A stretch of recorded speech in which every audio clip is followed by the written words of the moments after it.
Well, hello everybody, all you Purple Raider fans. I'm Tom, and I've got my University of Mount Union mug ready to go. I'm here today with Ned Bauhof, who is a 1989 graduate of Mount Union. Correct. Back right before I got here. That's right. You were a graduate. Just missed, yeah. And did you meet anybody that stayed in your life since then when you were here? Oh, certainly. Quite a few of my college teammates were, actually just had the opportunity to see many of them at the golf outing. Oh, at the golf alumni outing. golf outing earlier this year.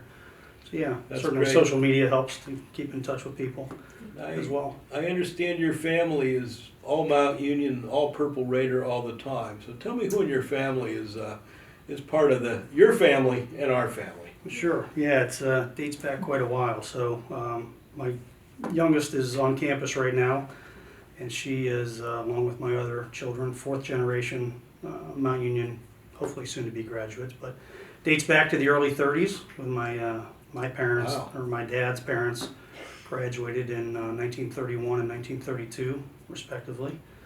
And then followed by my parents. My dad is a 1961 graduate of Mount Union. My mother attended here for 2 years, and they chose to get married, so she didn't have an opportunity to finish. But Okay. and then I graduated in 1989. My wife Jody is a 1992 graduate. Okay. And then my children, three children, Anna actually is a two-time graduate of Mount Union. So she liked it so much she came back a second That's time. fantastic. So So- your family goes all the way back to Yeah. William Henry McMaster as Yeah. president of the university. So those of you that know about McMaster Hall as one of our residence halls, Mhm.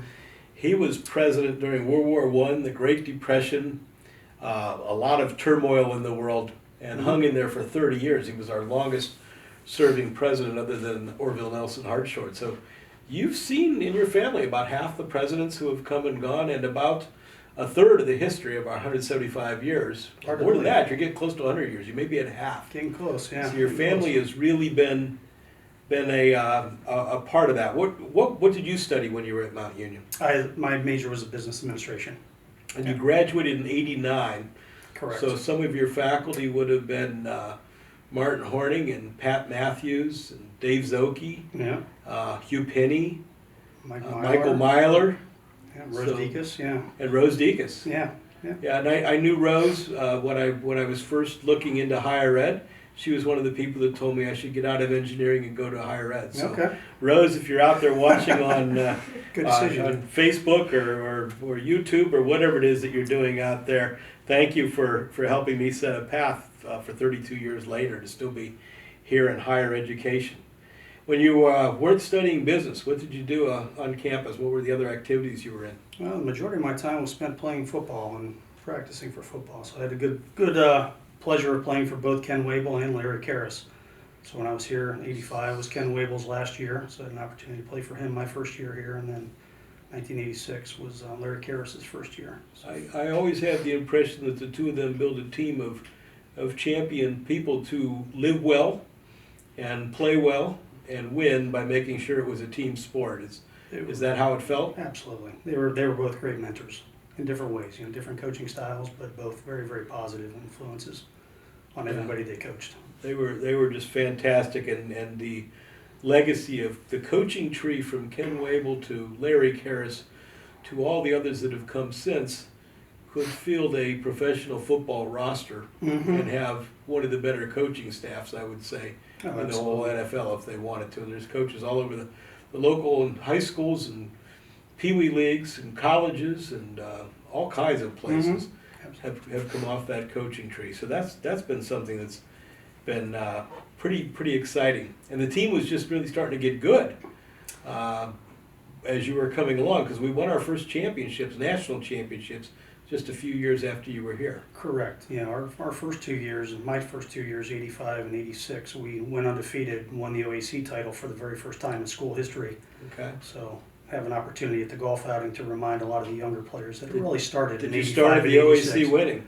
Yeah, absolutely. That's good. So that means you beat a few of those schools up north Yes, that we played that year, I'm sure. absolutely. So that was good. What position did you play? I played defensive back. So you were a defensive back. So we just had one of our defensive backs, Chris Bagara, And a shout out to Chris. Chris just became a council at large member Is that right? in the city of Alliance. And so I was talking to him. Congratulations. He was telling me about playing defensive back on one of those championship teams years ago. So that was all really good. Tell me about some of your favorite memories at Mount Union. Yeah, I mean, obviously Mount, there's a lot of probably pretty common themes, relative to the closeness of the community and the, relationships you build with the teachers. So I started off, actually, I went to another university 1 year prior to attending Mount Union, and that was a mistake. I should have come here right out of high school. Well, you fixed the mistake, though. I did. Sometimes taking the wrong path leads you to the right path, but it was a great opportunity. Just the closeness of the community. I'm the type of person I like to kind of know everybody, and certainly Mount gives you the opportunity of being a close community to build relationships with a lot of people, as opposed to being on a campus of 100,000 people. Those relationships make it all go. So if there were any faculty or staff members that would have a story that you could tell about the way they made an impact on you? Actually, Mike Myler was the one who, there's something that always resonated with me. I had an opportunity writing some papers during his economics classes, and he took the opportunity to pull me aside one time relative to my writing abilities. And wasn't anything that I ever thought I was an exceptional writer by any stretch of the imagination, but it was an unnecessary conversation. I mean, he took it upon himself to do it. It wasn't part of the class, but he pulled me up to his class, and we had a very long talk about whatever I did in my career. I had to consider writing a significant amount in addition to the mathematics.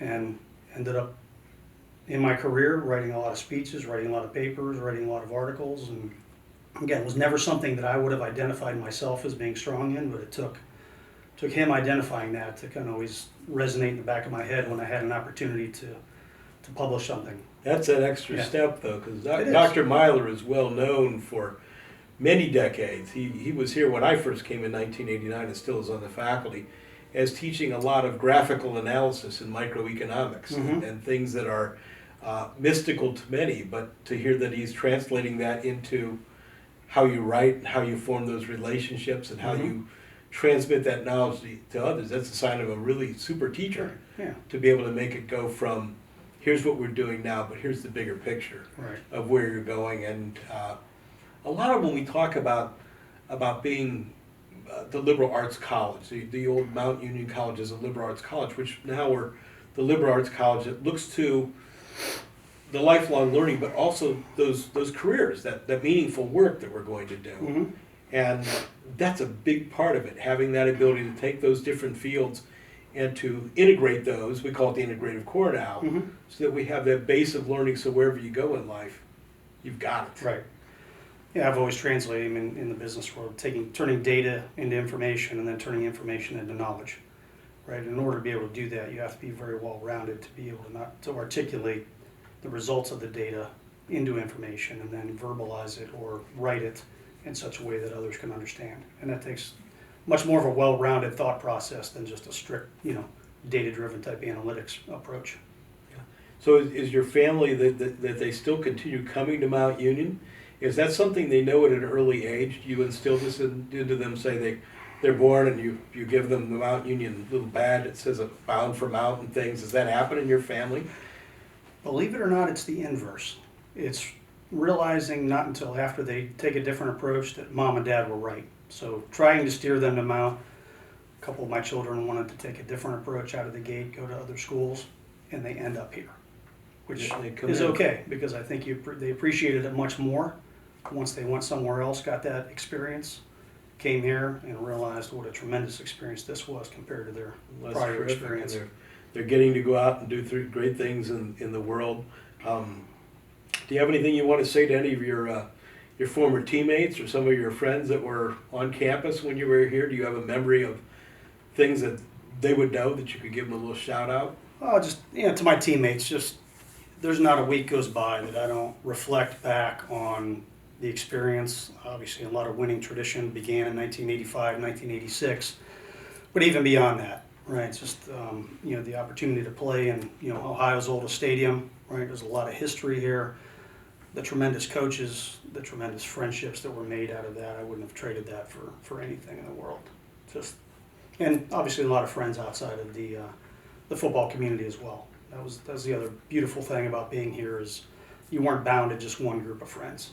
I had a tremendous group of friends, and some of which didn't play any sports at all.